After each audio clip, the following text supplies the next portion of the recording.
okay, increase your risk to experience fracture because of a decrease in the absorption of calcium and inhibiting the function of your osteoclasts. Okay, so the best answer there, ladies and gentlemen, is your lansoprazole. Okay, yan po. Next, number 14. A 3-year-old child was rushed to the emergency room due to foreign body found inside the nostril. The child was scheduled for emergency removal of the foreign body under appropriate anesthesia. Pertinent history reveals history of asthma, which intravenous anesthetic is best for the patient. Oh, take note of the answer, of the scenario, sorry. The patient has a foreign body, so may aksidente siguro accidentally, merong nailagay sa loob, and he was scheduled for emergency removal of the foreign body. May history of asthma siya. The question is, in what intravenous anesthetic is best? Okay? Take note of the description. Intravenous. Asan dyan? Okay, taking into consideration your history of asthma, yes? What's your answer, madam? Propofol. Propofol. Okay, propofol. Let me give you an overview, a very brief overview on what propofol is. Okay, this is a potent respiratory depressant and generally produces apnea after an induction dose. So therefore, having been identified as a patient with a history of asthma, propofol is not an anesthesia of choice. Okay? Kasi baka magkaroon tayo ng problema sa patient mo when it comes to the respiratory condition. Okay? Very good for that. Very good pa rin tayo kahit na may konting error sa ating sagot. So, natanggal na si propofol as our drug of choice. Between A, B, C, and D, sino ang gusto nyo? O sino sa tingin nyo ang tamang sagot? Alin sa mga yan ang tamang sagot?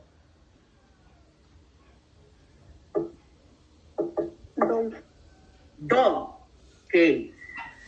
Dog ketamine. Okay. So, let us just review this other anesthesia. Your halothane and severin. Okay. Halothane and severin. Letter B and C. Okay. Options B and C. Are inhaled anesthetics. Therefore, they are not the drug of choice kasi ang hinahanap natin is intravenous. So, again, halothane and severin are inhaled anesthetics. So, between fentanyl and ketamine, ketamine is the correct answer. Okay, ketamine. What does ketamine do? Okay, so ketamine helps relax the bronchial smooth muscles and may be helpful in the management of patients who will probably experience bronchoconstriction during the during the operation that will be performed. As to your fentanyl, okay, your fentanyl is also classified as a potent respiratory depressant, which is also contraindicated to patients with asthma. Okay? So all of those medications, fentanyl, severin, halothane, and propofol are not the drug of choice. Rather, it is ketamine, which is the correct answer. Okay? An intravenous anesthetic that is best for this patient with a history of asthma. Okay? So I hope you get that. Next, number 15. Malapit na ang alas 12, mga kapatid. Sabihin niyo po kung gusto niyo nang mag-break. Number 15 pa lang tayo. Children who have disorders with regard to the skeletal system are advised to consume dietary sources of vitamin D, phosphorus, and calcium. For which of the following conditions below applies to said age group? Children. Children. Letter B.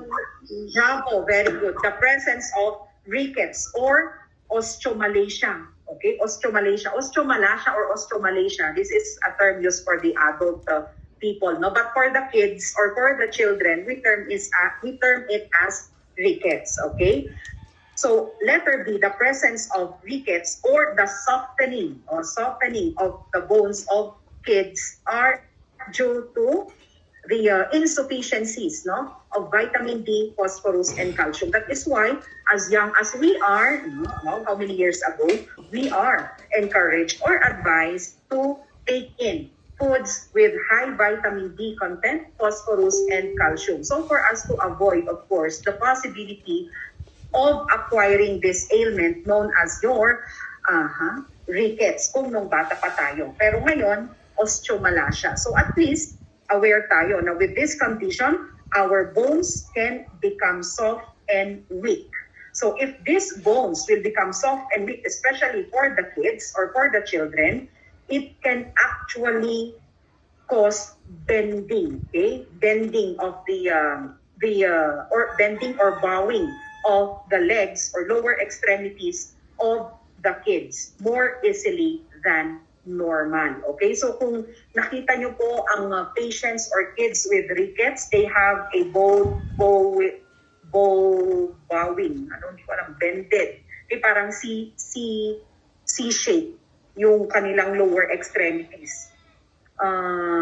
Sakang ba ang tamang term doon?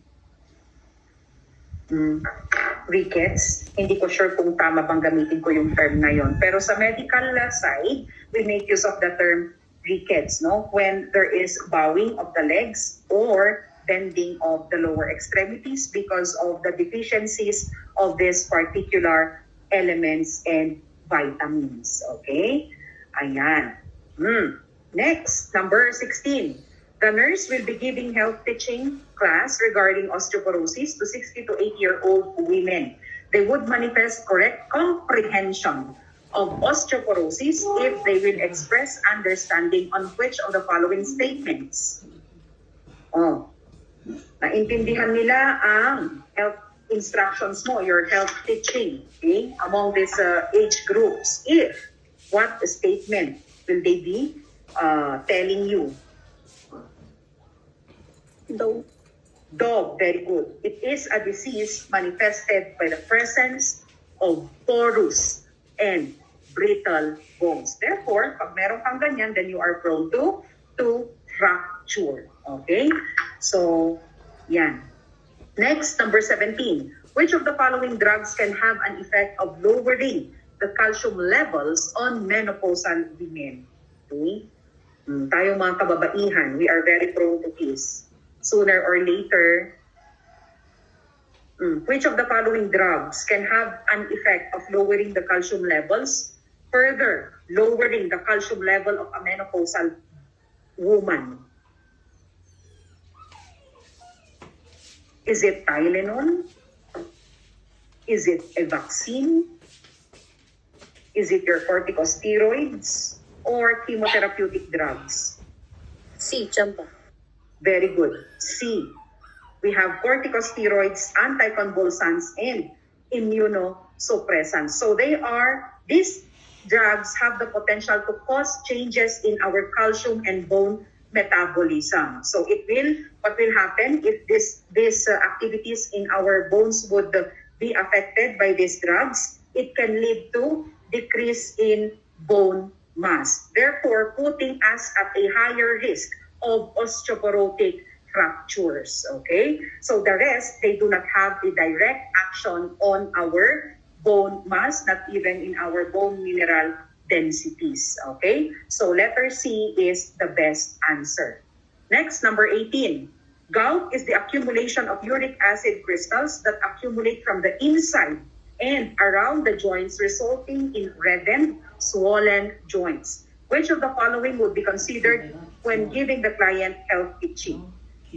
So, SATA, select all that apply. What are the instructions that you would want to give or impart to your client in relation to gout? Letter A, increasing oral fluid intake for at least 2 to 3 liters a day. Yung iba pa nga 4 liters, basta kaya. Is this part of your health teaching? Yes, ma'am. Yes, okay. So letter A is accepted. So we have to drink plenty of water. We have to make sure that we are well hydrated, as this will help reduce the formation of crystals in your joints. Okay? So yan po. So hydration is very important. Letter E. Aspirin can increase one's uric acid levels and risk of developing gout. Is this true? No. Letter E. Anong letter pala yun? Sorry. E. Aspirin can increase one's uric acid. Yes. Letter E is a correct choice. Okay? So this is one medication. Okay? This is one medication that can possibly increase the uric acid levels. Okay? Therefore, putting you at a higher risk of possibly developing gout. Okay? Yung aspirin natin. So they are included, no? This is a true statement. Okay? So aspirin, low dose aspirin can actually what do you call this? Increase your risk in accumulating uric acid, thereby possibly resulting to gouty arthritis. So E is a good choice. Next is a correct choice. Sorry. Next, letter B. Sugary drinks and snacks may be encouraged, as this do not impose an increased risk of gout to the client. Is this true? No. Okay. This statement is incorrect, because you still have to instruct your patient or inform your patient that there are certain sugary drinks that may increase their risk of gout, especially so for fluids that are sugar sweetened. Okay? So may mga matataas na sugar levels, yan, they can predispose you to possibly developing gout. You try to check the labels of the fluids that you are taking in. Okay? If it has a very high fructose content, which is a form of sugar, okay, it can put you at risk of developing gout. So it is not an excuse, no? So pag sinabi niyang, mahilig ako sa sugary drinks, you don't say like, okay lang yun, sir. No, it's not okay. Because these sugary drinks can impose a higher risk of developing gouts among your patients. Okay? Lalo na yung may mataas na fructose content. Yan. So, sugary drink. So, letter B, hindi siya kasama sa health teaching mo. Okay? Letter C, decrease alcohol intake. This is a valid statement. And letter D, avoid foods containing high levels of purine. Okay? Purine, sino yung may mga arthritis na po sa atin? Okay, I'm pretty sure that you have been instructed not to lessen or minimize your intake of foods high in purine content, like what? Like your favorite? Red meat. Red meat. Red meat, okay. So you have your beef, yan. Pork, ayan. Lamb, social. Ang mahal ng lamb, in fairness. Kalding. Yan. Ha? Kalding. Ano po? Kalding? Ay, grabe siya. O sige, mabanil na tayo. Okay, local version. Okay, we also have your liver, your internal organs, such as the internal organs of the animals that you are eating, such as the liver, kidneys, and heart. Ayan. So let us try to include this in our health teachings for patients with gouty arthritis. Okay. So, yun po ang tamang sagot. A, B, D, E. Next, number 19. Sabihin nyo kung gusto nyo nang mag-break. Okay? NSAIDs are considered to have which of the following properties except, madali lang to. NSAIDs, non-steroidal, anti-inflammatory drugs are considered, yes, sorry, D. 1, 2, 4. Delta. analgesic, antipyretic, anti-inflammatory property is the correct or are the correct answers po. So it's delta. Very good. Next, number 20. Fourth year nursing student will be... Ay, ma'am. Yan, yan. Kung except something. Ah! Oh, Oo nga, no. Oh my gosh. Sorry. bonus. I will have to review this. Sorry. Oo nga. Bonus. I will have to recheck your paper individually for this number. Sorry. I wasn't able to take this, no? Oo, may except nga pala tayo dyan. So except, it will be the dopamine properties. Sorry. It will be the dopamine properties, letter C. C dapat ang sagot dito. Yung 1, 2, and 4, yung 1, 2, and 4 po, those are the properties of an NSAID. Okay? So 3 is 3 or letter C, kunakuma. Okay? Is the only property that is not or that does not belong to an NSAID group. Oo nga, letter C pala ito. Dopamine receptors. Okay, pag dopamine properties kasi, these are medications that are more related to managing Parkinsonism. Okay? Yan. Thank you very much. Yes. Number 20. Naku, pasensya ka na, Miss Ruby. Na-excite tayo doon. Next. Number 20. Yes. At least merong attentive dyan. Very good. Hindi tayo nakatulog. Next, number 20. Fourth year nursing students will be rotating in San Lazaro on September to October 2021. Kayo ba yun? Naku, malapit na kayong graduate.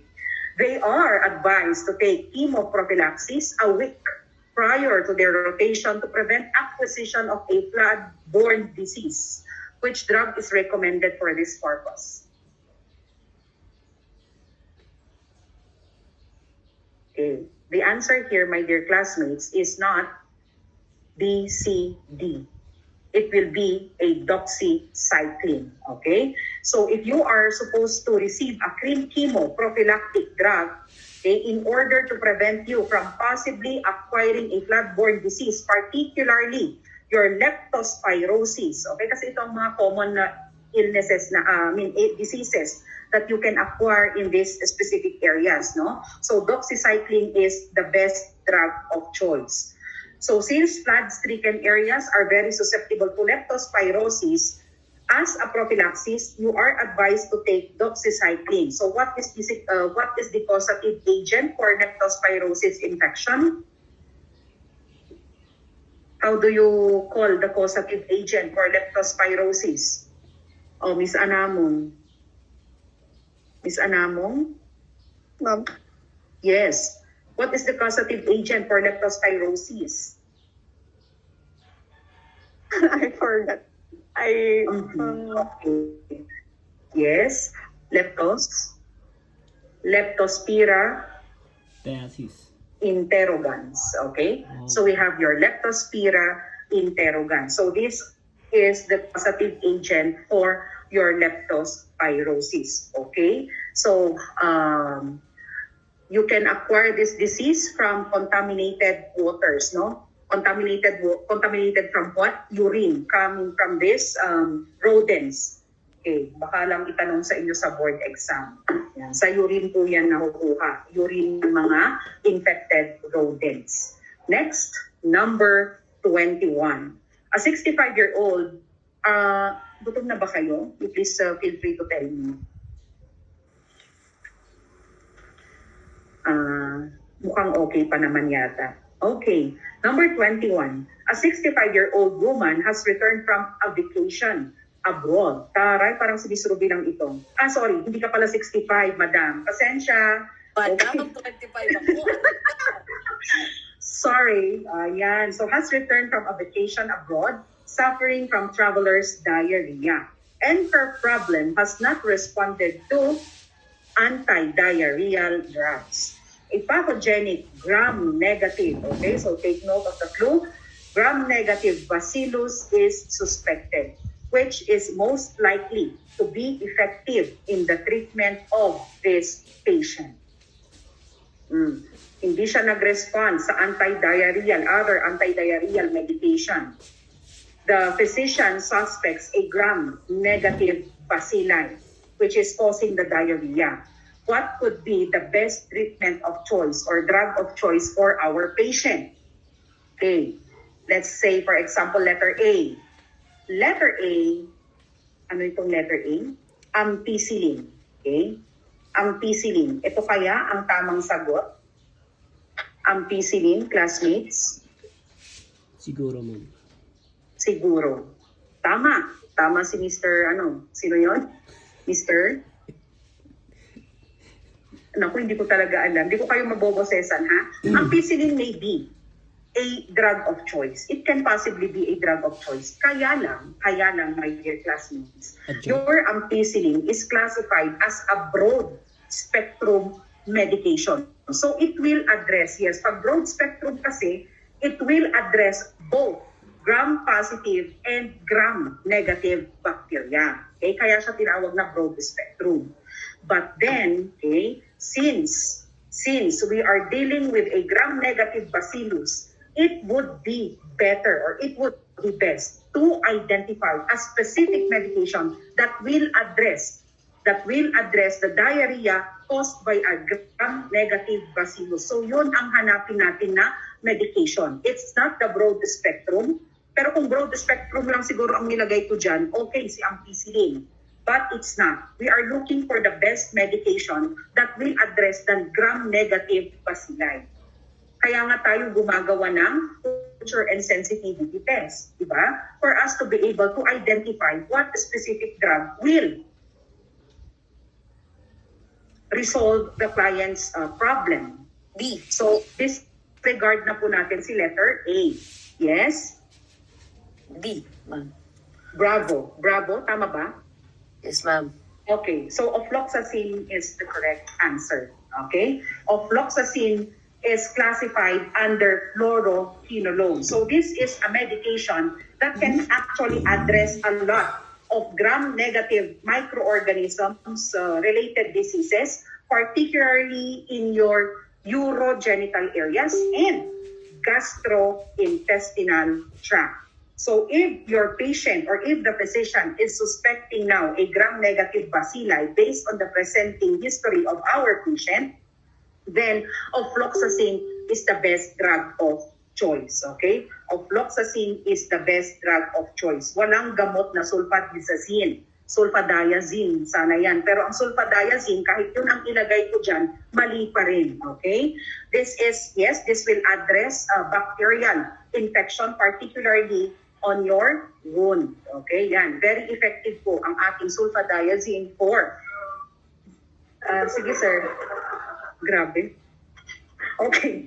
So yan po, sa sulfadiazine and trimethoprim. Trimethoprim, okay, is also a medication, okay, that can possibly address problems with regards to diarrhea. Kaya lang, when it comes to the best choice or best medicine of choice, it will be ofloxacin. Based on my reading, okay, mas marami po ang nagre-recommend ng ofloxacin as to, sorry, maingay po ba? Wait.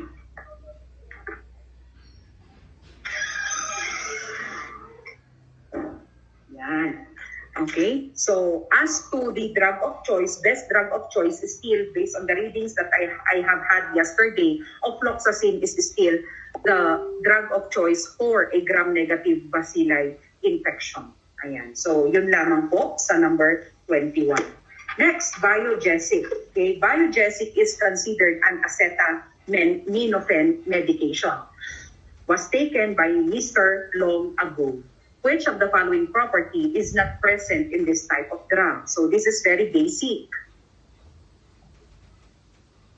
What's your answer? There should be two answers. We have letter, which of the following property is not, okay, is not present? One answer lang yan, I'm sure.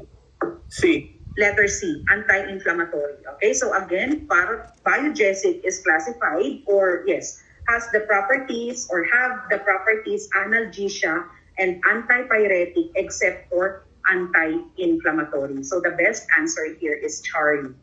Next, PPI. Okay. Proton pump inhibitors are drugs that are best given at which of the following time? Okay? Proton pump inhibitor. Sinabi na natin kanina, these are potent gastric acid suppressors. Okay, so when is the best time to give this medication? Is it at midday?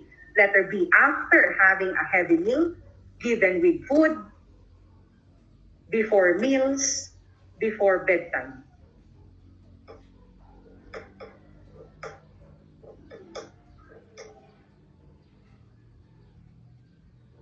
Ito Mm. na. Yes. D. Letter, sorry. Delta or Bravo? Delta na. Delta, very good.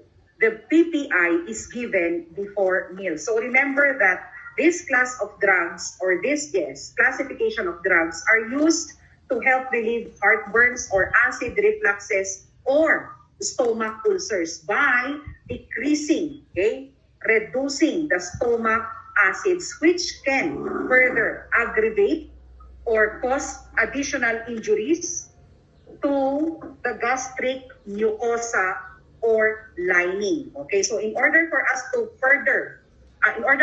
prevent further damaging effects of these acids in our stomach, we have to give the medication before meals. So PPIs are best given before meals. Imagine mo na lang kung saka mo ibibigay yung PPI after meals. Diba? Pag after meals, marami ng acid ang nailabas nai-release ng gastric mucosa mo. Okay? Ay gastric yung stomach mo. I mean, your parietal cells have released a lot of acids already. And then after eating, and then you take in your PPI, you are defeating the purpose of PPI. Okay? Kaya nga tayo nagbibigay ng PPI in order to reduce the amount of gastric acids that could further cause damaging effects to the gastric lining.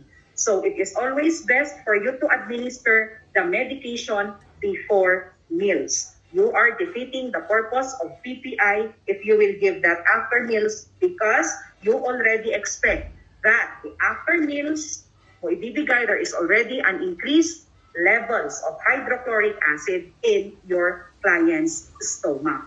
Okay, for best results, ideally, your proton pump inhibitors are given 30 minutes prior to eating. Okay? 30 minutes prior to eating. Okay? Sinong nagtitake sa inyo ng mga PPIs natin like omeprazoles or your esomeprazole, rabeprazole, mga ganyan, Nexium. Sinong nagtitake sa inyo? Wala? Oh, very good. Okay? At least. Ha? Shock. Si Mr. B. Ngayon, nakaka-stress na ba ang pandemic? Sobra. Ay, sobra. Hindi bali malapit na po ang graduation nyo. I heard, mag-duty na tayo sa June, July. Okay. Yung bagong update. Yes, mag-duty na tayo ng... May Ruby dito. Kaya nga siya nagbalik, di ba? Alam niyo. Kasi kailangan na natin mag-duty. Ayan po. Okay, so next, number 24. Are you hungry? Tapusin ko lang hanggang 12:30. Sige, para makapag-break kayo. Lactulose is A, B, C, D, or E. Is it a bulk forming, stool softening agent, osmotic laxative, opioid receptor antagonist, or a chloride? Wala. Ang chloride channel activator, that's eliminated. Between B, C, D, and E, what is the best answer? D. Delta? Hindi. Any other answer? D. Apa yung laxative data? Laxative. Laxative nga. Laxative po siya. Pero anong klaseng laxative? D. Nga pa duwa gayam din nga choices. Okay, yes. The correct answer is letter C. So lactulose or your Generlac or Enulose, Generlac or Enulose is made from synthetic sugar. So what does it do? So it helps break down water. Okay? It allows ang tawag mo dito? It tries to invite more water in your large intestines. Okay? It helps draw water in your large intestines, thereby trying to soften your stool for easier elimination. So this lactulose is classified under osmotic laxative. Okay? Osmotic laxative. Meron pang ibang gamit ang ating lactulose. For patients with ano na yun, sa brain, liver, portal systemic encephalopathy. Yan. Ginagamit din po ang lactulose as a mode of treatment for patients with liver disease. Okay? Particularly a problem on portal systemic encephalopathy. So it helps draw ammonia from your blood towards your large intestines. Hindi naman kasi natin kailangan ng excessive ammonia in our system. So with this lactulose, hindi lang siya osmotic laxative on the part of a patient with constipation or bowel elimination problems. Okay? But it is also good, or it is also a part of a treatment plan for a patient with a liver disease, particularly your portal systemic encephalopathy. But in question number 24, isa lang naman ang sinasagot natin dyan. It's more of the osmotic laxative, okay? And not as part of a liver treatment. Next, number 25, Ativan. Ativan was given to the client while undergoing her second cycle of chemotherapy. Ativan is primarily used as an anti-anxiety drug. However, it has also an off-label action. Okay, off-label action. Yung mga iba sa atin, hindi natin alam na mayroon palang ganitong effect na tinatago si Ativan. Now, which of the following actions, no, written on the questionnaire is the off-label action of Ativan? Is it an NSAID? It helps promote rest and comfort. It promotes a nice sleep. Siyempre, kung anti-anxiety yan, obviously, meron talagang comfort and rest. Meron talagang magandang tulog. Antipyretic? I don't think so. NSAID is eliminated. Therefore, what is the off-label action of Ativan? It is a medication with an anti-emetic potential. So, Ativan, having an anti-emetic potential, this is actually the hidden effect of Ativan. Ano ba itong Ativan na tinatawag natin? It's your lorazepam. Okay? It's your lorazepam. So, being an anti-anxiety medication, it also has an anti-emetic potential. Okay? It has an anti-emetic potential. Yan lang. For patients with, or for patients who are experiencing chemotherapy-induced nausea and vomiting, they can actually prescribe. The physician can actually prescribe Ativan for as long as it will not cause any drug-to-drug interaction, wherein it will promote a more destructive effect rather than effects that would be very good on the part of your patient. Okay, so dapat mas maging beneficial ang patient mo dito when we make use of Ativan in addition to other treatment regimen being received by our patients. But for chemotherapy, sinabi ko naman, for patients receiving chemotherapy and they are experiencing chemotherapy-induced nausea and vomiting, the doctor can prescribe the use of Ativan. Again, case-to-case basis ito. Okay? Yan po. So we will try, the Ativan will help prevent and control the nausea and vomiting of patients with or who are undergoing chemotherapy. Okay? Next, number 26. The student nurse, Mr. Tim Macder, is currently taking care of a client who has an asthma. He is receiving Pulmicort. O, sinong gumagamit sa inyo nito? A glucocorticoid with a high local anti-inflammatory effect. Which of the following will follow if the patient will use this drug? Okay. A Pulmicort is a glucocorticoid with a high local anti-inflammatory effect. What will follow after you will receive this drug? Go back to the case. The patient has an asthma. So kung may asthma ang patient mo, there is bronchoconstriction, correct? Or narrowing of airways because of inflammatory responses. Okay? So what will happen? If our patient will be given this medication, of course, there will be tightening of the bronchioles. Yun ba? Dilation. And Okay, good. So magkakaroon tayo ng dilation. At nasaan yan? Letter E. D. D? Letter E. Nagulat naman ako. Letter E. Okay, so it will help reduce the irritation and swelling of the airways. Therefore, if this is decreased, you expect that there will be lesser or no congestion in the area, therefore resulting to a very good gas exchange, okay, on the part of your patient. Next, so wala na tayong bronchoconstriction or congestion in the area. With Pulmicort, this will be reduced, okay? Next, number 27. Okay, may 1 minute pa.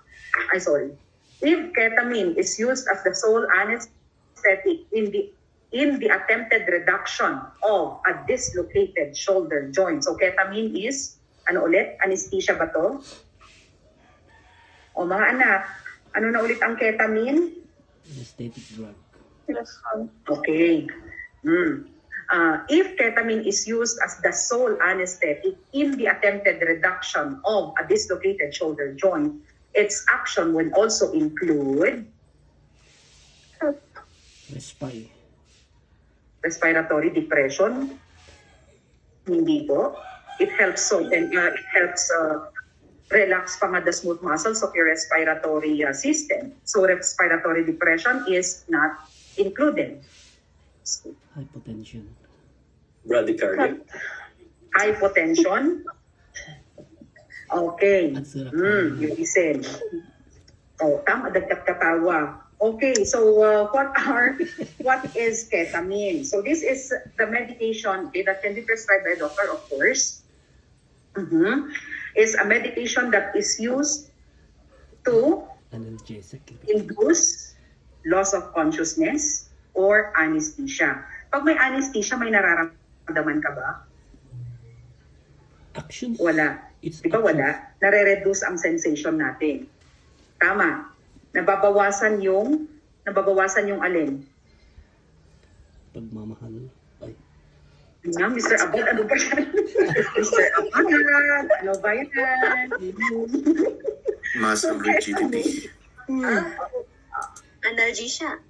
Analgesia, very good. Analgesia kung hinihintay kong hinihintay natin sagot. So, this ketamine can help produce, okay? Hindi pwedeng muscle rigidity ang maging action ng ketamine. It should be relaxation. And if your muscles are relaxed,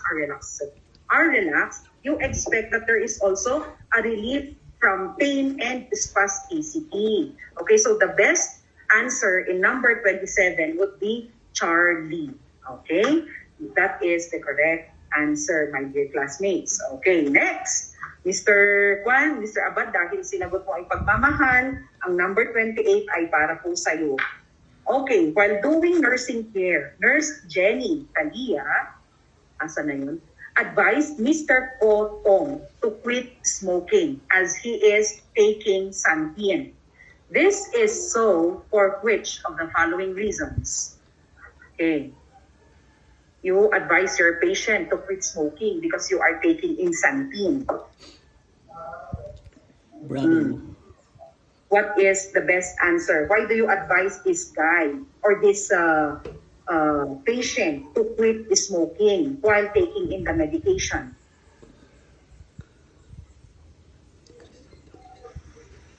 Okay, so the correct answer here, ladies and gentlemen, walang connection ang cell division, panggulo lamang po yan. Letter B. Substances, there are two. Try to look into the opposing statements.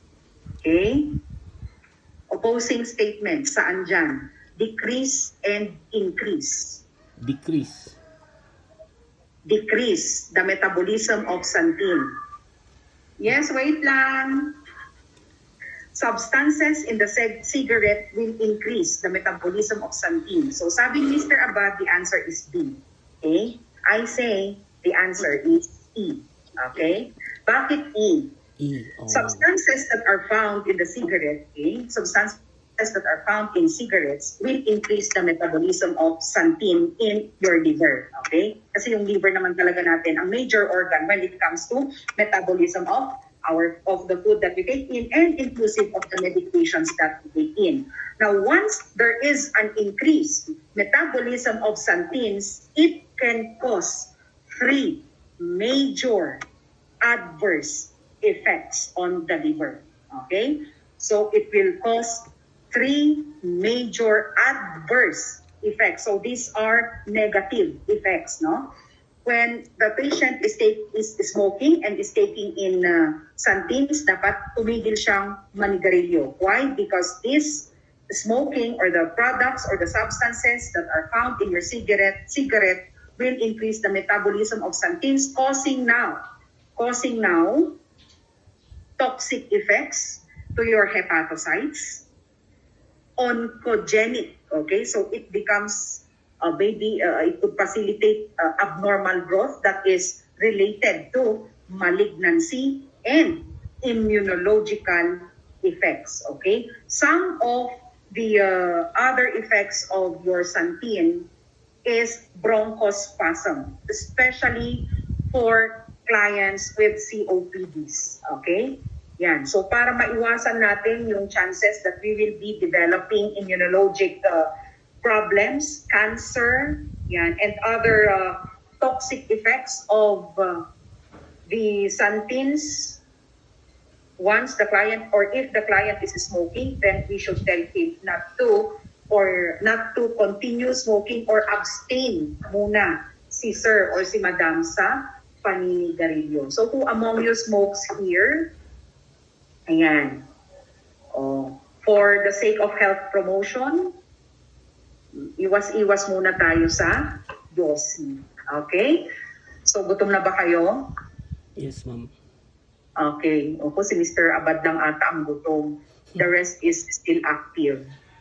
Kumakain na kasi naman. Kumakain na ba? OMG. Okay, so let us have a break first then. Muna, sana makarami tayo this afternoon until ma-reach natin yung due time natin. Okay, so we will try to make it faster this afternoon. So let's have a break. So anong oras yung gustong bumalik? 1 hour break. Okay na po ba yun sa inyo? Yes, ma'am. Okay. 1:30 then is the call time for our afternoon session. So have a great lunch, ladies and gentlemen. I'll see you at 1:30. 1:30. Buyers. Yeah, Bye, ma'am. 1:30. 12:35. Bye, ma'am. Bye, ma'am. Bye. Bye, ma'am.